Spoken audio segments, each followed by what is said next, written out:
성경 봉독하겠습니다. 요한복음 13장 18절부터 30절 말씀입니다. 내가 너희 모두를 가리켜 말하는 것이 아니니라. 나는 내가 택한 자들이 누구인지 알미라. 그러나 내 떡을 먹는 자가 내게 발꿈치를 들었다 한 성경을 응하게 하려는 것이니라. 지금부터 일이 일어나기 전에 미리 너희에게 일러둠은 일이 일어날 때에 내가 그인 줄 너희가 믿게 하려 함이로라. 내가 진실로 진실로 너희에게 이르노니 내가 보낸 자를 영접하는 자는 나를 영접하는 것이요 나를 영접하는 자는 나를 보내신 이를 영접하는 것이니라. 예수께서 이 말씀을 하시고 심령이 괴로워 증언하여 이르시되 내가 진실로 진실로 너희에게 이르노니 너희 중 하나가 나를 팔리라 하시니 제자들이 서로 보며 누구에 대하여 말씀하시는지 의심하더라. 예수의 제자 중 하나 곧 그가 사랑하시는 자가 예수의 품에 의지하여 누웠는지라. 시몬 베드로가 머리짓을 하여 말하되 말씀하신 자가 누구인지 말하라 하니 그가 예수의 가슴에 그대로 의지하여 말하되 주여 누구니이까. 예수께서 대답하시되 내가 떡 한 조각을 적셔다 주는 자가 그니라 하시고 곧 한 조각을 적셔서 가롯 시몬의 아들 유다에게 주시니 조각을 받은 후 곧 사탄이 그 속에 들어간지라. 이에 예수께서 유다에게 이르시되 내가 하는 일을 속히 하라 하시니 이 말씀을 무슨 뜻으로 하셨는지 그 앉은 자 중에 아는 자가 없고 어떤 이들은 유다가 동괴를 맡았으므로 명절에 우리가 쓸 물건을 사라 하시는지 혹은 가난한 자들에게 무엇을 주라 하시는 줄로 생각하더라. 유다가 그 조각을 받고 곧 나가니 밤이러라. 아멘. 요한복음 13장은 예수님께서 잡히시기 전날 밤에 일어났던 사건을 기록하고 있습니다. 13장, 14장, 15장, 16장, 17장까지 이 부분을 가리켜서 예수님의 다락방 강화, 군중을 향하여 말씀한 것이 아니라 예수님의 제자들, 특별한 사람들에게 예수님의 마음 깊은 곳에 감춰져 있던 놀라운 비밀들을 하나하나 꺼내서 아주 상세하게 제자들에게 가르쳐주는 말씀이 오늘 이 본문 말씀입니다. 이 말씀을 열으면 이렇게 시작됩니다. 유월절 전에 예수께서 세상을 떠나 아버지께로 돌아가실 때가 이른 줄 아시고 세상에 있는 자기 사람들을 사랑하시되 끝까지 사랑하셨느니라. 자, 이제 예수님께서 내일이면 오늘 이 밤의 저녁 식사가 마지막이에요. 이 식사를 마치면 내일이면 예수님께서 십자가에 달려 죽으시는 거죠. 그러니까 사랑했던 제자들하고 오늘은 무엇인가 정말 중요한 것, 정말 중요한 메시지를 제자들에게 나누어주고 싶은 거예요. 꼭 가르쳐야 될 메시지. 이 메시지는 양이 아니라 정말 중요한 게 무엇인가를 제자들에게 보여주는 거죠. 그래서 예수님께서 제자들에게 보여주는 것이 두 가지였어요. 하나는 성만찬. 그래서 예수님의 떡을 나누면서 이거는 내 살이다. 이것은 내가 너희를 위하여 십자가에서 찢기는 내 몸을 의미하고 있는 거야. 내가 십자가에서 찢기는 것, 그것으로 말미암아 너희들은 하늘의 양식을 먹을 자격을 갖게 되는 거지. 이것은 내가 너희를 위하여 흘리는 피야. 이 피로 말미암아 너희들은 하늘의 음료를 먹고 마시는 거야 라고 말씀하시는 거죠. 또 하나는 세족식이죠. 제자들의 발을 닦아주면서 마치 노예가 주인의 발을 닦아주는 것처럼 예수님이 그 모습으로 닦아주고 있는 거예요. 그런데 2절을 보면 더 정확하게 알 수 있는 것이 마귀가 벌써 가롯 유다의 마음에 예수를 팔 생각을 넣은 것을 아시고 제자들을 사랑하시되 끝까지 사랑했다. 그러니까 가룟 유다의 마음을 열어보신 거죠. 12명의 제자들과 같이 식사하시면서 한 사람 한 사람의 마음의 문을 다 열고 그 안에 어떤 것이 있는가를 보고 계시는데, 그 중에 가룟 유다의 마음의 문을 열었더니 그 안에 예수를 팔려는 생각이 가득한 것을 아시고 이룰 수 있을까라는 거죠. 모르고 우리가 사랑할 수 있어요. 모르고 도울 수가 있죠. 그런데 예수님은 가룟 유다가 배반할 것을 아시고도 예수님은 사랑하시되 어떻게 사랑하셨냐면 끝까지 사랑하셨느니라. 우리 지난 시간에 이 장면을 얘기하면서 노블레스 오블리주에 대한 이야기예요. 리더십, 귀족은 세상에 성공한 사람은 귀족은 무한한 의무감, 책임감을 갖는다라는 거예요. 존귀하다는 것은 힘이 있다는 것만이 아니에요. 그가 어떤 책임감을 가지고 살아가는가, 그의 마음속에 어떤 무거운 짐을 가지고 살아가는가를 말해주고 있는 거예요.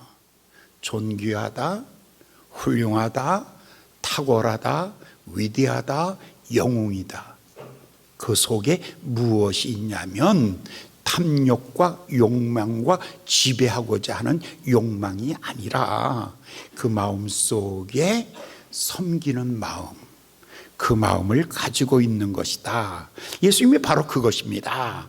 제자들에게 그 모습을 보여주는 거죠. 그러면서 13장 2절에 처음 등장한 이름이 나타나죠. 마지막 날 밤에 주인공은 누구였을까라는 거죠. 마귀가 벌써 가룟 유다의 마음에 예수를 팔 생각을 넣었더니 마귀가 각 사람들의 마음에 와서 노크를 하는 거예요. 그런데 마음의 문빗장이 열려져 있는 사람이 있는 거예요. 마귀를 향하여 문이 닫혀야 되는데 마귀가 들어가기 좋은 사람, 마귀가 사용하기 정말 훌륭한 사람이 하나 있는데 그게 가룟 유다예요. 여러분은 주님이 쓰시는 귀한 하나님의 종들 되시기를 예수님의 이름으로 축원합니다. 그런데 불행하게도 가룟 유다는 마귀가 그 마음을 열고 예수를 팔 생각을 이 중에 하나에게 넣어야 되는데 가룟 유다에게 넣었더라라고 이렇게 말합니다. 오늘의 주인공은 가룟 유다입니다. 그런데 여기서 보면 가룟 유다라는 말 앞에 가롯이라는 이름이 나옵니다. 가롯은 출신 지역을 얘기해 주고 있습니다. 예수님의 제자가 12명이에요. 그 중에 11명은 모두가 다 북방 갈릴리 사람입니다. 이스라엘 영토는 3분으로 이렇게 나누어지는데 하나 북방은 갈릴리 지역이라고 말하고, 중부 지역을 사마리아 지역이라고 말하고, 그리고 남부 예루살렘 수도를 중심으로 해서 남부를 가리켜 유다 땅이라고 말합니다. 바로 유다 예루살렘에서 서남쪽으로 30km 정도 아래쪽에 있는 가롯이라는 곳입니다. 이 가롯이라는 곳은 카리옷이라고 그렇게 발음합니다. 카리옷. 이 뜻은 무엇이냐면 가죽을 다루는 사람들이 살고 있는 마을이었습니다. 그런데 그 마을의 이름이 배반이라는 뜻입니다. 사람들이 가죽을 다룹니다. 가죽을 다루다 보니까 두꺼운 옷을 입습니다. 옷이 두껍다는 것은 얼굴이 두껍다라는 말도 될 수가 있죠. 또 하나, 얼굴도 두껍고 양심이 이렇게 화인 맞은 그런 사람, 그 정도의 사람들이 살고 있는 곳입니다. 그래서 가죽 코트를 걸친 사람, 속이는 자, 위선자, 배신자라는 이름을 가지고 있습니다. 요한복음 6장 71절에 보면 이 사람의 아버지 이름까지 나옵니다. 베드로의 아버지 이름 안 나옵니다. 야고보, 요한, 사도들, 다른 사도들은 아버지 이름이 한 명도 안 나옵니다. 그런데 가룟 유다는 아버지 이름까지 나옵니다. 굉장히 성경에 보면 아가는 5대 조상부터 나옵니다. 그러니까 성경에 아주 충격적인 인물들은 깊이 파헤칩니다. 이 사람의 죄는 언제부터 시작되었을까라는 것이죠. 그러니까 지역의 문제점, 또 하나는 부모의 문제점이 없을까라는 이 정도의 사람. 그래서 아버지의 이름은 시몬이고, 근데 아버지의 잘못은 없는 것 같아요. 왜 그러냐면 아들의 이름을 너무 잘 줬거든요. 유다라고 이름 줬으니까. 아버지의 기대는 유다입니다. 아버지의 희망은 유다입니다. 내 아들은 하나님을 찬양하는 사람이 되는 거야. 내 아들은 하나님께 영광 돌리는 사람이 되는 거야 라는 이런 이름을 줬어요. 그런데 이 사람은, 아버지는 그런 이름을 지었지만 그가 젊어서, 이 당시에는 이스라엘 나라가 로마의 지배 아래 있었던 때예요. 그래서 세금들을 걷어가죠. 예, 그리고 폭력과 위협이 가득한 거죠. 그러니까 나라 사랑하는 마음이 누구보다도 많이 있었던 사람이 예수님의 제자들 가운데 시몬과 이 사람이에요. 유다, 가룟 유다도 꽤 많은, 그래서 애국운동도 하고 독립운동도 하고, 그래서 혈당원 열심으로 나라를 사랑하는 사람이에요. 그래서 나라를 애국하는 운동을 하다가 누구를 만나게 되냐면 예수를 만나게 되는 거죠. 예수를 만나니까 눈이 번쩍 띈 거예요. 오, 저 사람이면 될 것 같아. 저 사람이면 이 나라를 해방시킬 것 같아. 저 사람 정도면 이 나라의 왕이 되면 우리의 먹을 것을 해결할 거야. 저 사람은 지혜가 있어서 우리에게 지혜로운 나라를 만들어낼 거야. 저 사람이면 될 것 같아. 눈먼 자의 눈을 뜨게 하고, 귀머거리에 귀를 열게 하고, 벙어리에 입을 열어주고, 배고픈 사람을 5,000명이나 한꺼번에 먹일 수 있고, 무리를 걸을 수 있고, 죽은 자를 살릴 수 있고, 귀신을 쫓아낼 수 있는 저 정도의 능력이라면 충분히 이 나라의 임금 왕이 될 수 있는 사람이야. 그래서 이 사람이 굉장히 똑똑한 사람이에요. 그래서 예수님을 따르는 거죠. 예수님이 불렀고 그는 예수님을 따르기 시작했어요. 예수님을 따르는 사람 12명의 제자들 가운데에서도 가장 똑똑한 것 같아요. 예수님께서 베다니에 가셨을 때에 마리아가 옥합을 딱 깨는 순간에, 딱 하고 깨어지는 순간에 이 사람은 계산을 했어요. 얼마짜리 옥합이 깨졌구나. 나드 한 근을 딱 부었는데 이 사람은 그 돈이 얼마라는 것을 정확하게 계산해낸 사람이에요. 예수님도, 예수님의 다른 제자들도 아무도 그것을 돈으로 계산할 줄 몰랐어요. 근데 이 사람은 늘 습관이 있죠. 이 사람은 늘 돈으로 사람을 볼 줄 알죠. 그래서 이 사람은 이 돈은 300데나리온이나 되는 돈이다 라고 하는 걸 보면 굉장히 돈에 대하여 밝은 사람이에요. 그러면서 그 사람에게 이렇게 말하죠. 이것을 팔아 가난한 사람에게 나누어주면 얼마나 좋겠느냐라는 말을 하는 걸 보면 말하는 기술이 있는 사람이에요. 말은 기술이에요. 말하는 기술이 정말 탁월해요. 자기 속을 감추고 그리고 사람들에게 아주 좋게 얘기해줘. 누가 봐도 휴머니스트예요. 누가 봐도 굉장히 멋진 사람이에요. 근데 이 사람이 출신 지역이 어디라고요? 위선의 지역, 배신의 지역, 가짜인 사람이에요. 그 사람은 나라를 사랑하는 사람이고, 말도 잘하는 사람이고, 돈 관리도 잘하는 사람이에요. 그런데 이 사람에 대하여 정체가 어디서 드러나냐면 마지막 날 밤에 이 사람의 정체가 드러나요. 예수님께서 제자들의 발을 닦기 시작했어요.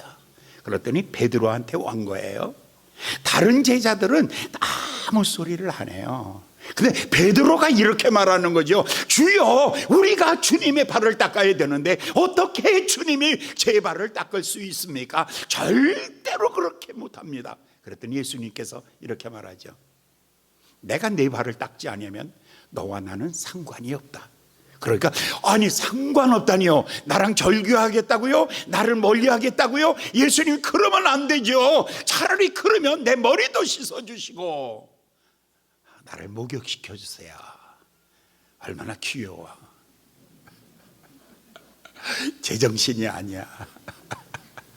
사람들이 생각하는 것 같으죠? 생각하긴 뭘 생각해요? 내 질르는 거지요 뭐. 이렇게 말한 거예요. 그러니까 예수님이 딱 이렇게 말했어요. 이미 목욕한 사람은 발밖에 씻을 게 없는 거야. 이미 목욕한 사람은 발밖에 씻을 게 없는 거야. 우리 중에 모든 사람은 12명 중에 11명은 목욕한 사람이야.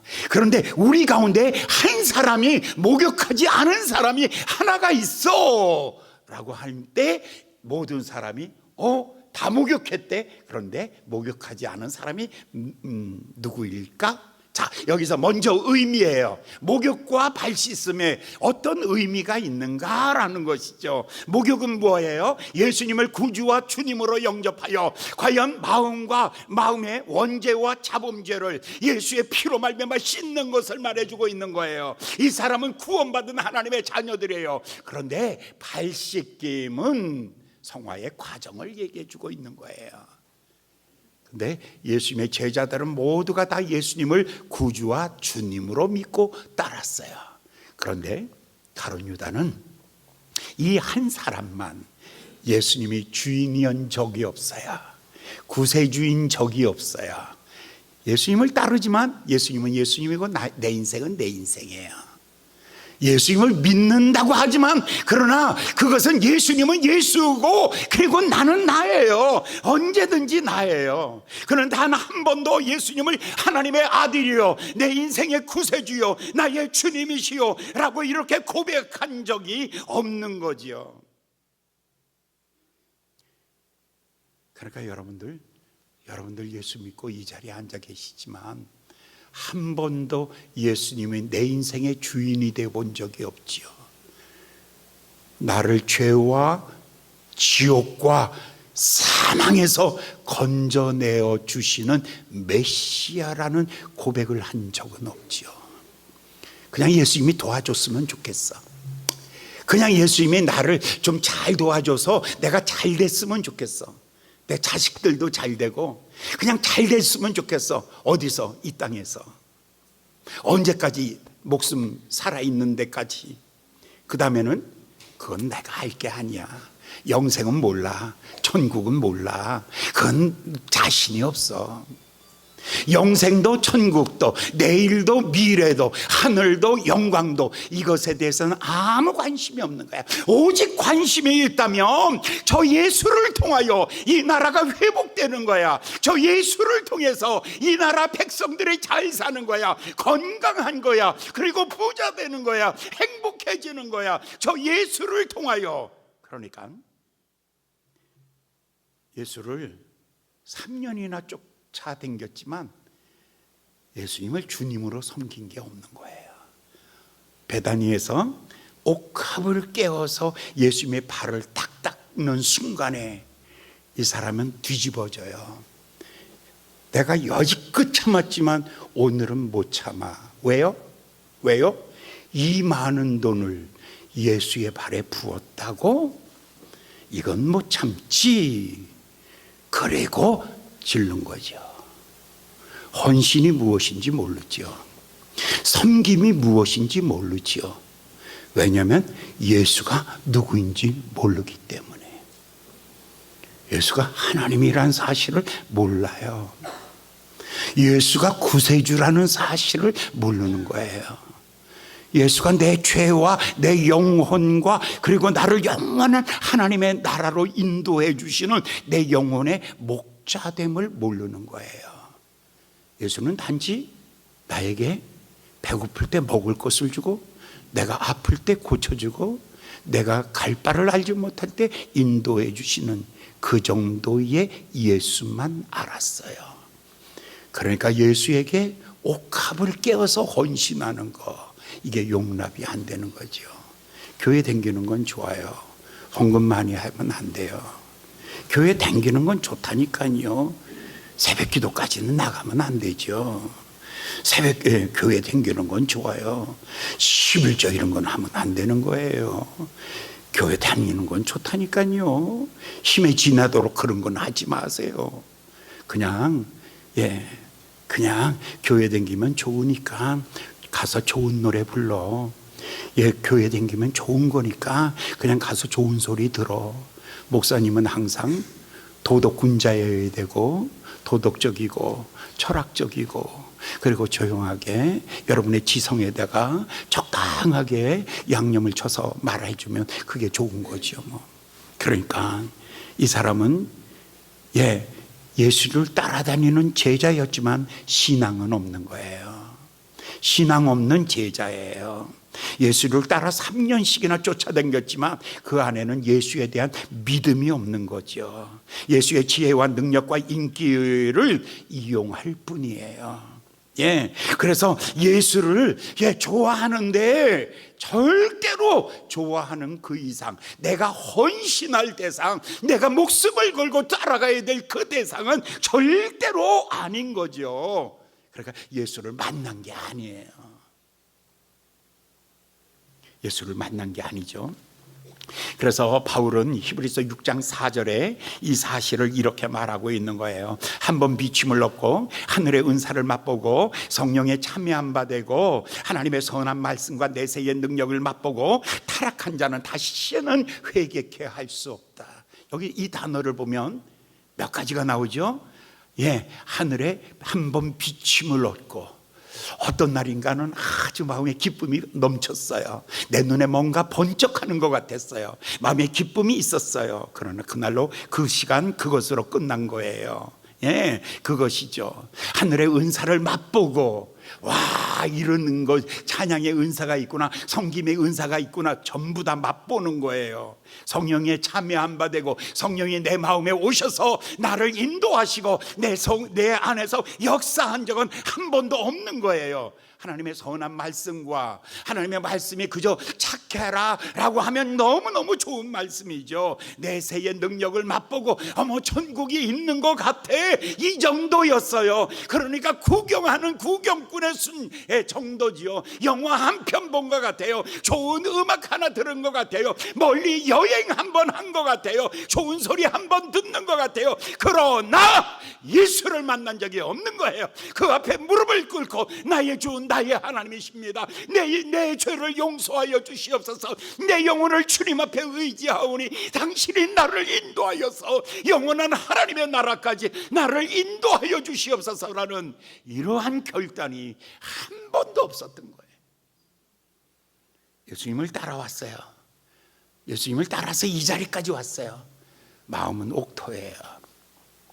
그런데 마태복음 13장 23절에 옥토를 만들어 놓았는데, 좋은 씨를 뿌려놨는데 하나님의 말씀은 하나도 내 안에서 역사가 안 되는 거예요. 그리고는 밤에 마귀가 와서 뿌려놓은 대로 그냥 미움이 자라나요. 인간의 욕망이 자라나는 거예요. 내 마음속에는 욕망이라는 것이 꽉 차 있고요, 그냥 마음속에는 미움이 꽉 차 있는 거예요. 그렇죠. 이런 거예요. 그런데 언제부터 이렇게 되었을까? 오늘 18절의 말씀부터 한번 다시 이제 읽어보시겠습니다. 18절의 말씀 다 같이 봉독합니다. 시작.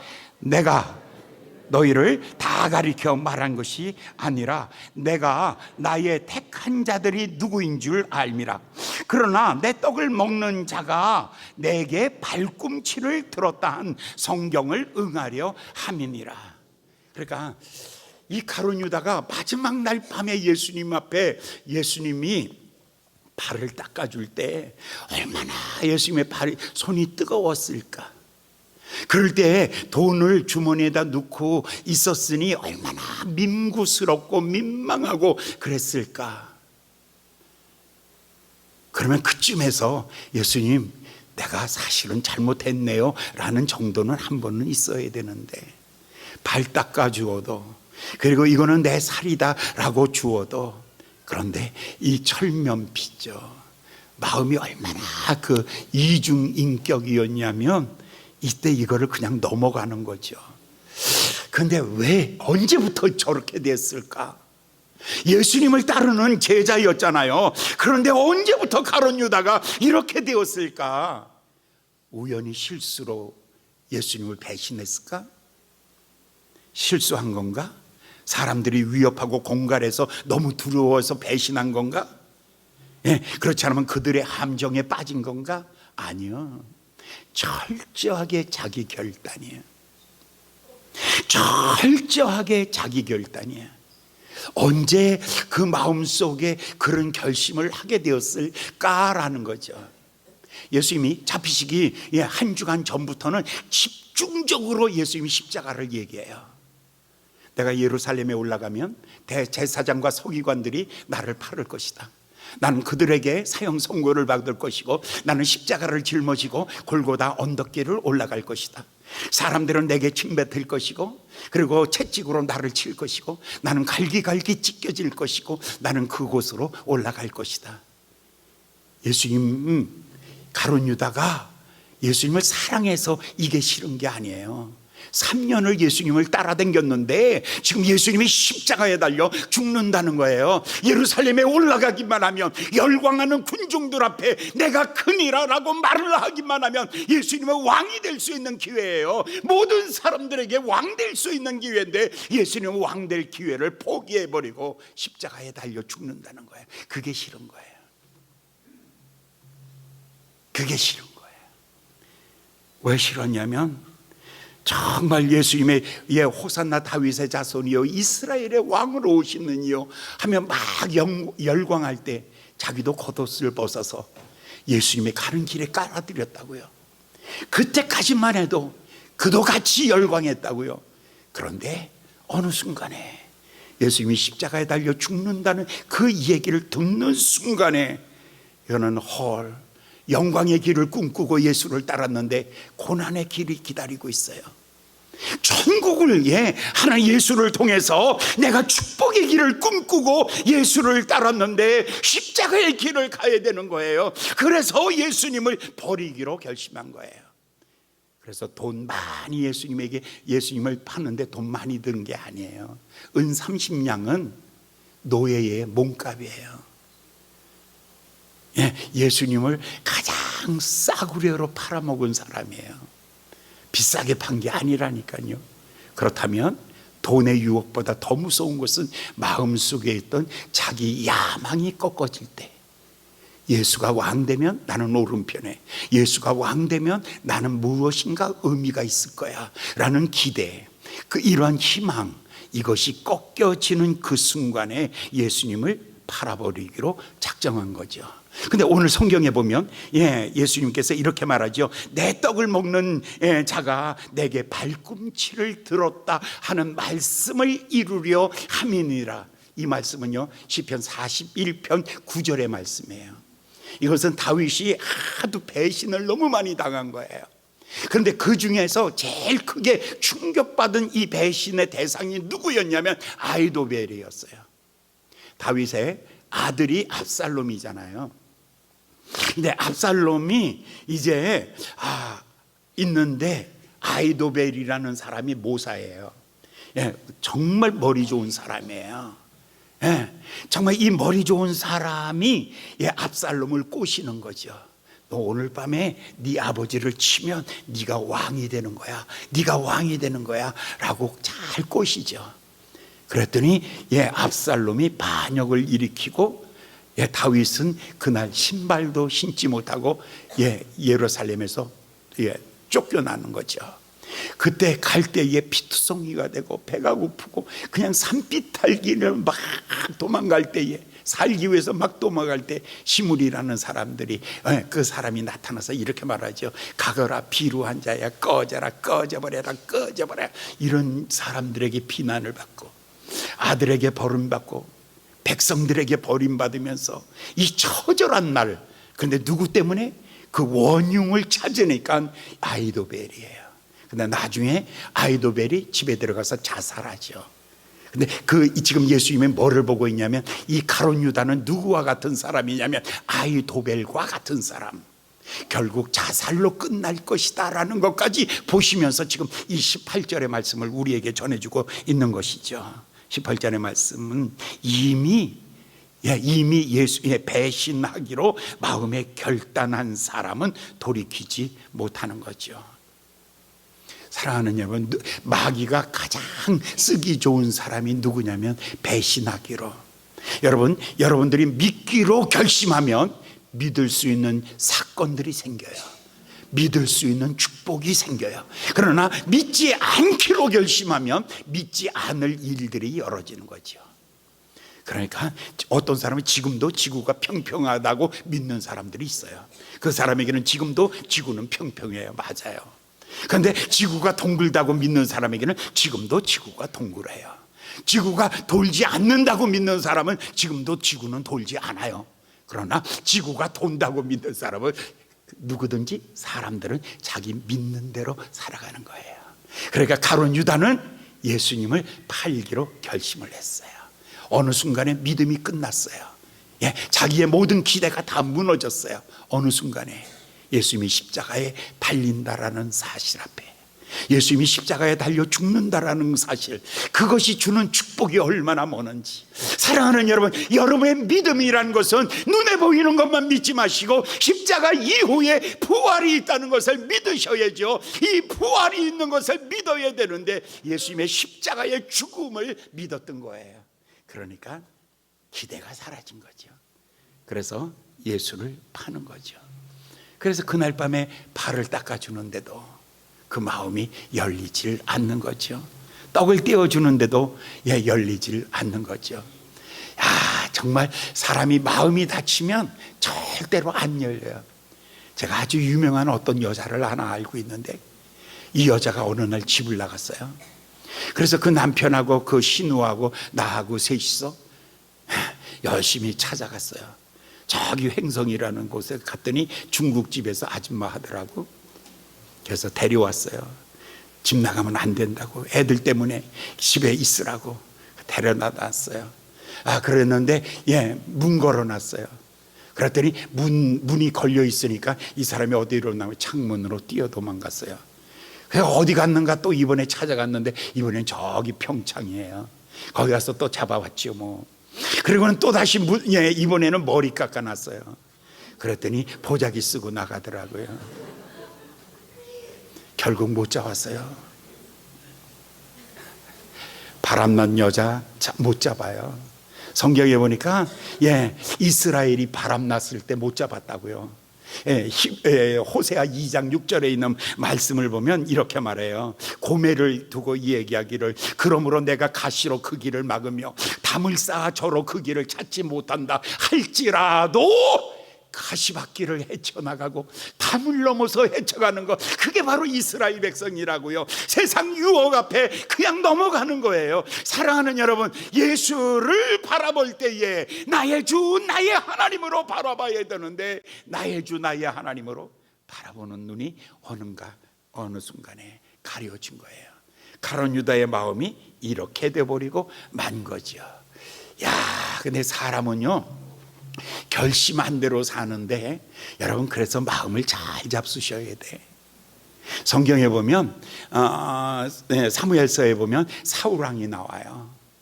다윗의 장인이잖아요. 전쟁터에 나가서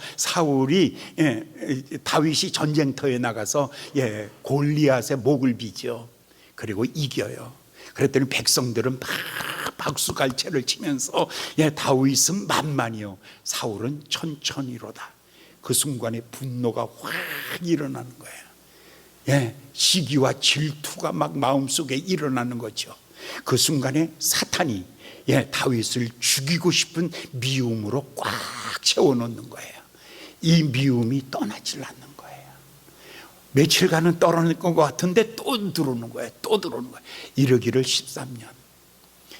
13년 동안 쫓아다니는 거예요. 나중에는 나라가 쫄딱 망해요. 나중에는 전쟁터에서 완전히 망했어요. 31장 8절에 성경에 이렇게 말합니다. 그 이튿날에 블레셋 사람이 죽은 자를 벗기러 왔다가 사울과 세 아들이 길보산에서 죽은 것을 보고, 세 아들이 한꺼번에 죽었어요. 길보아 전투에서 아버지와 세 아들이 한꺼번에 다 블레셋 사람의 칼에 죽은 거예요. 죽기까지 돌이키질 않아요. 정말 무서운 거죠. 죽은 것을 봤어요. 9절에 보면 이렇게 말해요. 사울의 머리를 비었어요. 그리고 겉에 갑옷을 벗겼어요. 그리고 사람들이 리아가에다가 마차에다 실었어요. 그래가지고는 자기들의 신당과 백성들에게 거리마다 보여주면서 블레셋 사람들의 땅에 사방으로 보내는 거예요. 여러 날 동안 이게 사울이다, 이게 사울이다. 얼마나 치욕스러운 거예요. 10절을 보니까 그 갑옷은 이스다롯의 집에다가 두고 그 시체는 목을 비었잖아요. 근데 그 시체를 어디다가? 벳산이라는 벽에다가, 거기다가 걸어놓았다 그랬어요.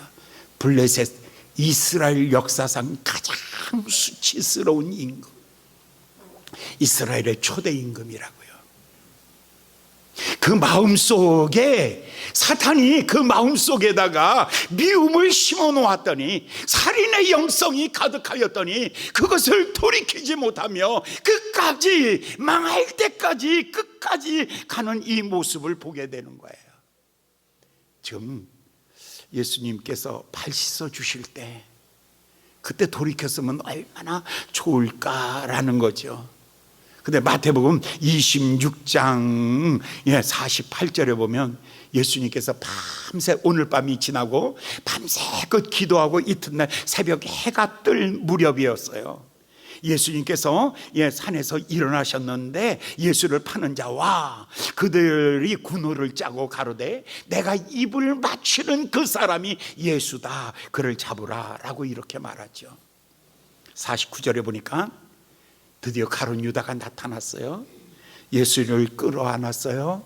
그리고 입을 맞추면서 라비요 평안하십니까? 선생님 평안하세요? 라고 이렇게 말하죠. 그리고 그때 예수님이 마지막에 이렇게 말합니다. 예수께서 가라사대 친구요. 나는 어젯밤에 이 소리에서 정말 울었어요. 내 마음 아픈 거예요. 예수님께서 이때에 말하기를 친구요, 아직은 내가 너를 기다리고 있어. 아직도 기다리고 있어. 나는 문을 열어놓고 기다리고 있어. 너 지금 이 시간에 돌이키기만 하면. 마지막에 예수님께서 친구요 라고 이렇게 말하죠. 그런데 볼까요? 성경의 20절을 보겠습니다. 20절 다 같이 봉독해요. 시작. 내가 진실로 너희에게 이르노니 나의 보낸 자를 영접하는 것이 나를 영접하는 것이요, 나를 영접하는 것이 나를 보내신 이를 영접하는 것이니라. 여기서 예수님께서 지금 가룟 유다가 지금 나를 배신한다라는 이야기를 18절 19절에 한 거예요. 그리고 난 다음에 이렇게 말하죠. 그가 나를 배신할지라도, 내가 세상에 버림을 받는다 할지라도, 모든 사람이 나를 버린다 할지라도 나를 영접하는 자는 하나님을 영접하는 거야. 이때 예수님의 마음이 얼마나 찢어졌을까라는 거죠. 가룟 유다가 나를 배신하고 지금 나가고 있는 장면이거든요. 그때 예수님이 이렇게 말하는 거예요. 가룟 유다가 나를 배신한다 할지라도 나를 영접하는 자는 하나님을 영접하는 거야. 이때 예수님의 마음을, 유다는 배신한다 할지라도 나를 영접하면 아버지를 영접하는 거야. 그가 나를 은 30냥에 나를 배신하고 팔았다 할지라도, 그러나 나를 영접하는 것이 하나님의 나라를 영접하는 거야 라고 이렇게 말하죠. 그러면서 21절 성경에 이렇게 말합니다. 예수께서 이 말씀을 하시고 심령이 민망하여 증거하여 가라사대 내가 진실로 진실로 너희에게 이르노니 너희 중에 하나가 나를 팔리라. 여기서 민망하였다라는 말이에요. 이 말은 답답하다는 말이에요. 답답하고 힘들고 아프고 괴롭다는 거예요. 지금 가룟 유다가 떠나가는 이 마지막 순간에 그 식탁의 모습이에요. 그때 예수님의 모습이 뭐였냐면 내가 참 민망하다. 내가 정말 민망하다. 야, 지금 중요한 메시지를 하고 있는 거죠. 그러면서 26절부터 보면 이렇게 말합니다. 26절부터 예수께서 한 조각을 찍어서 주는 자가 나를 팔리라. 그리고는 시몬의 아들 유다에게 주니 그가 그 조각을 받았더라 라고 이렇게 말하고 있어요. 제가 어제 그 그림 하나를 봤어요. 예수님의 12 사도들과 같이 마지막 성만찬하는 그림이죠. 그 유명한 그림이죠. 레오나르도 다빈치라는 사람이 그린 거예요. 그 그림을 딱 보면서 누가 가룟 유다일까라는 것을 열심히 제가 그 명화 속에서 찾는 거죠. 제가 열심히 찾아보면서 가운데 예수님이 이렇게 앉아 있는 것은 예수님의 얼굴이에요. 근데 예수님의 얼굴이 바로 지금의 이 모습이에요. 민망한 모습, 정말 처절한 모습, 제자가 배신하여 떠나가려고 하는 바로 그 순간의 모습. 그런데 그들이 저녁 식탁을 나누고 있는데 편안하게 먹고 마시는 게 아니에요. 제자들이 다 일어나가지고 다 난리가 난 거예요. 누가 배신자냐, 배신자를 찾아라, 배신자를 찾아라 하면서 누가 배신하였느냐라는 그 장면을 지금 레오나르도 다빈치가 그림으로 그리고 있는 거예요. 그런데 다른 사람들과 다른 장면이 가룟 유다의 그림에 하나 있어요. 다른 제자들의 손에는 아무것도 들려진 게 없어요. 그런데 가룟 유다의 손에는 뭐가 있었냐면 돈주머니를 잡고 있어요. 그리고 또 하나 그 앞에 모든 그 요만한 그 병이 쫙 12개 놓여 있었어요.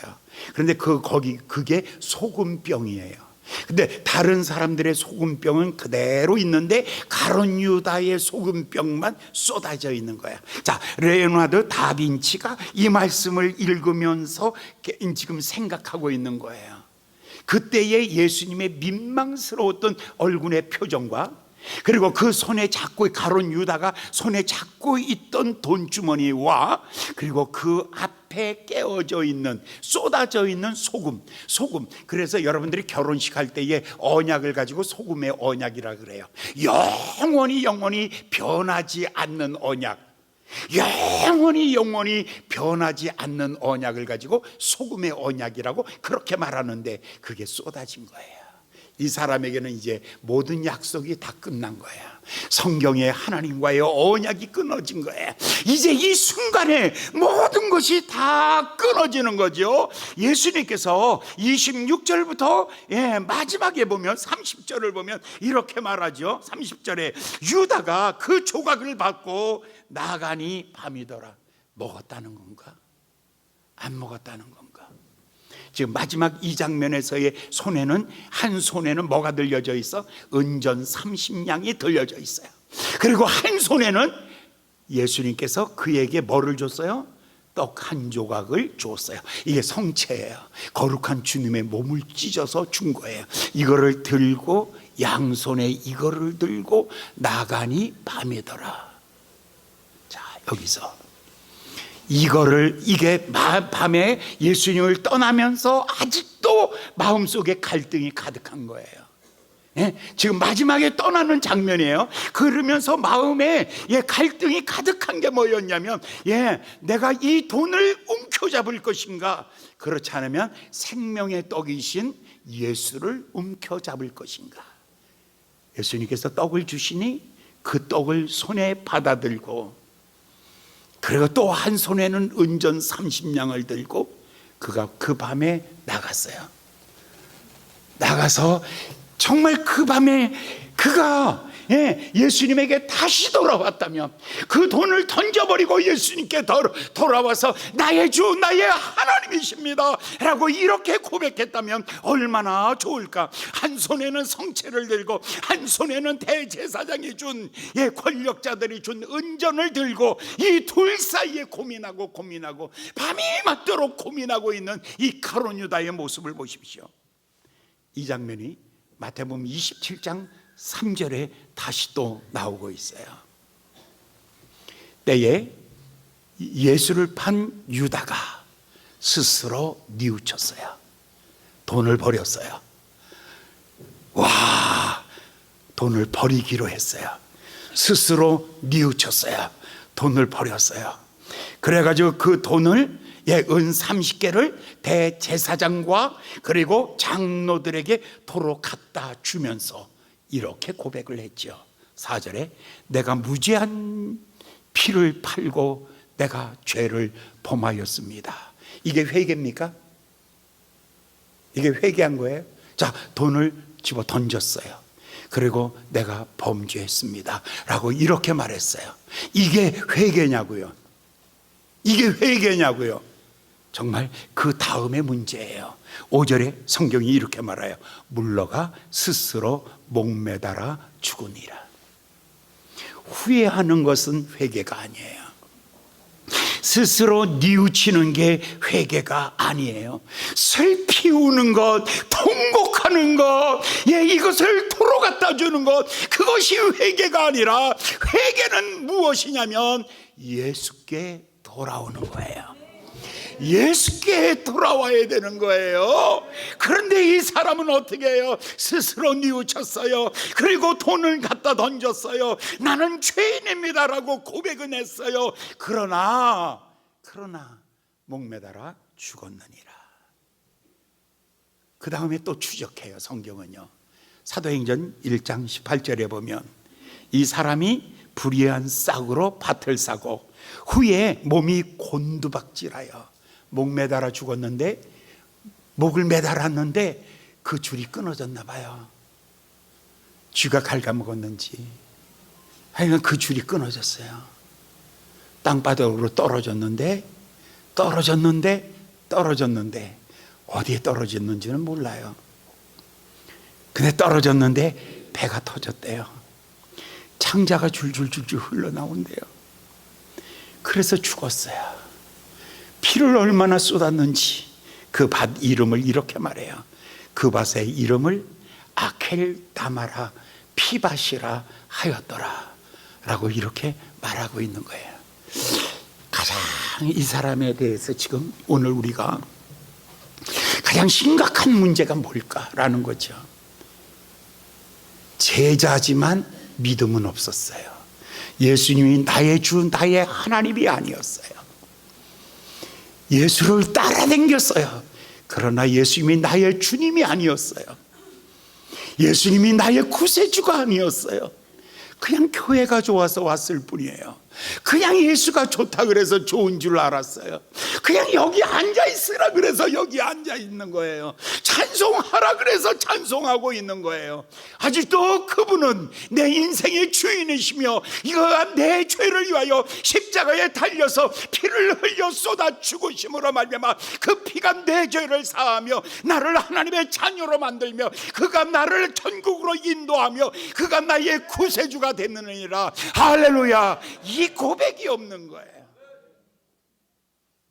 그래 본 적이 없어요. 가룟 유다는 그래 본 적이 없어요. 베드로도 똑같아요. 근데 베드로는 가끔은 이런 얘기를 해요. 예수님은 당신은 참 하나님이시며 참 사람이십니다. 나의 주 나의 하나님이십니다. 도마도 이렇게 고백하죠. 나의 주 나의 하나님이십니다. 사랑하는 여러분, 예수는 누구시라고요? 나의 주님이십니다. 예수님은 누구시라고요? 내 모든 죄를 씻어주시는 분이십니다. 나를 천국으로 인도해 주시는 분이십니다. 나에게 영원한 생명을 주시는 분이십니다.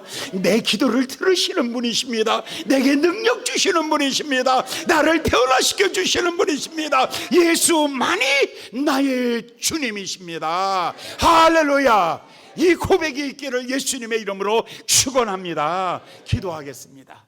자비로우신 귀하신 주님, 오늘 주신 말씀을 다시 마음에 깊이 새기게 하여 주시옵소서. 가룟 유다가 그 밤에 한 손에는 은 30냥, 한 손에는 거룩한 예수님의 몸 떡을 들고 나갔나이다. 둘을 놓고 갈등하는 이 가룟 유다를 보면서 오늘 우리의 갈등을 버리게 하여 주시옵소서. 오직 예수를 붙잡게 하여 주시옵소서. 오직 예수 앞에 더 가까이 나아가게 하여 주시옵소서. 예수님의 이름으로 간절히 기도하였나이다. 아멘.